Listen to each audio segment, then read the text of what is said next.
So this is a family original story from Monster Mama's family. This is Monster Mama's mama, so Grandma Monster.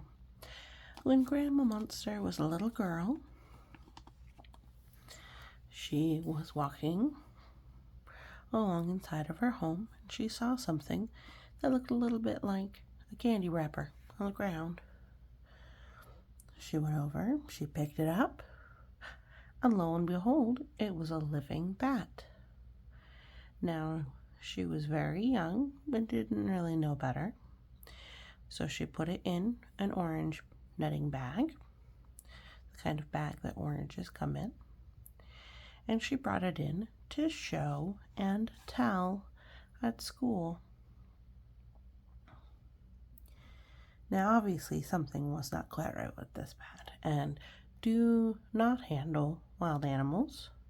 She is very lucky that she did not get bitten, nor was there any diseases or anything.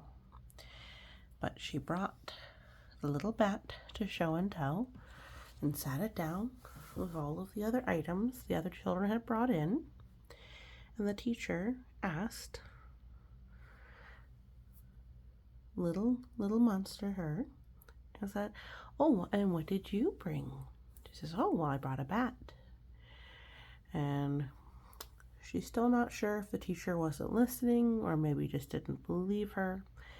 But a short while later, the teacher reached out to poke it, and it squeaked at her because it was alive. It was a live bat.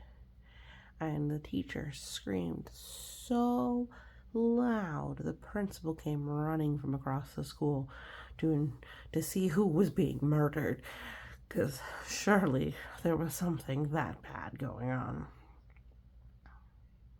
And so that was one day that little Grandma Monster, as a very small child, was told that she should not be bringing in wild animals to school. And as far as I'm aware, that's the only time she did. However, that was definitely not the last time she was naughty and brought an animal in. Another day, she had a pet mouse, and she brought the pet mouse in to show a friend. And, oh no, it's gym class. So she didn't know what to do with little Mousie, but certainly she couldn't be running around and kicking balls with a Mousie. So she put the Mousie in her gym locker. And she had gym. And it just so happened that little Mousie was a very frisky sort, and her locker, which was right in the main area, when all of the girls started coming back from gym, they saw a little mouse hanging out from the vent. Because if you're not familiar with these sorts of lockers, they have little openings to vent out air and such. And so, here they were, seeing a little live Mousie halfway out, crawling out for freedom, and there was much screaming, "Ah!" and otherwise being, "Why is there a mouse coming out of that locker?" Well, little Grandma Monster being very naughty, and she got quite a trouble. That was not the last time she brought an animal to school. Another time, she and her friend both had little lizards. She's told me which one, what kind of lizard, multiple times, whether they were chameleons or kind of geckos or something like that. But they were the kind that a young child might have. But she and her friend both had one, and they thought, oh, what a good idea for them to meet. And maybe they'd be friends just like their people, their humans. And let me tell you, they did not. The two lizards started fighting, and the two girls hadn't really thought about the fact that they were in the middle of class when they were pulling them out on their desk. So it was quite distracting. And again, little Grandma Monster got quite a bit of trouble. Do not bring your pets to school unless a teacher explicitly says it's okay. Not just your trusted adult at home, but also the teacher, because the teacher is in charge at school. Everybody needs to say it's okay. But yes, the lizards went attacking and distracting everyone. That, I believe, was the last animal she brought to school. However, that was not the last time an animal was traveling that maybe went someplace it shouldn't have. Now, we mentioned that Grandma Monster had a friend who had a little lizard. She also had a friend who had a little snake. And that snake was just so cute. So her friend put the snake in his shoebox and came over to play. And they visited with the snake, but then, other things to play with came up. Balls and horses and, all sorts of things.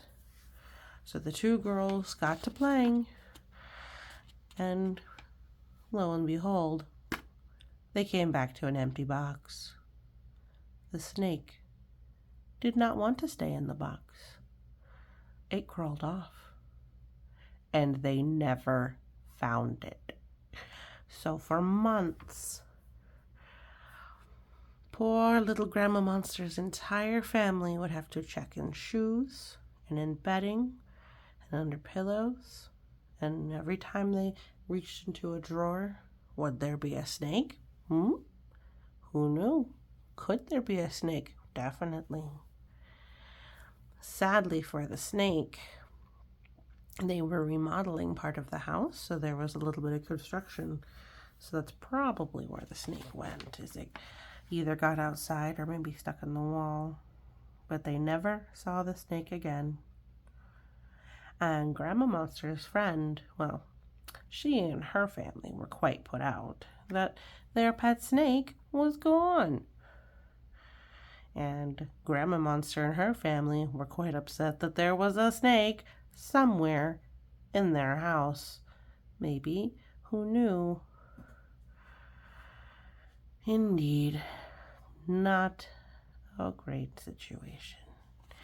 So Grandma Monster is now afraid of snakes and has been since she was a little girl.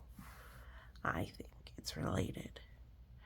Now, we all love our pets, so just remember, they should be in a trusted adult approved travel if they are going to travel. And certainly they should not be going to school at all.